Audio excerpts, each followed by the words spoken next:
Let's understand what is liquidity adjustment facility. देखिए economy ना एक दूसरे से कनेक्टेड है। ऑलरेडी मैंने एक शॉर्ट्स में बताया था रिपो रेट क्या है, रिवर्स रिपो रेट क्या है। देखिए ये सारे दोनों को मिला के लिक्विडिटी एडजस्टमेंट फैसिलिटी बोलते हैं, ठीक है। LAF is what is LAF? Repo and reverse repo is known as LAF, ठीक है।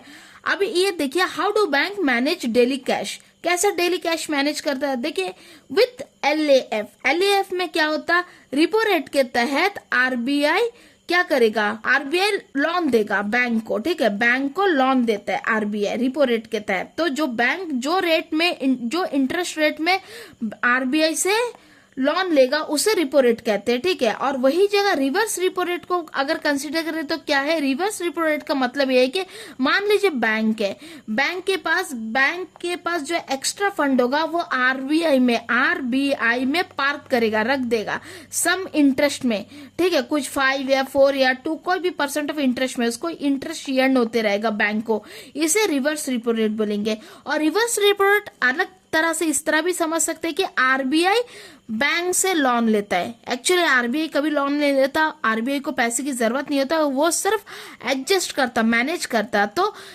करेक्ट सेंस ये है कि बैंक पार्क करता money in case of reverse repo rate, और in case of repo rate bank directly takes loan from RBI, ठीक है। दो अलग अलग पॉइंट है।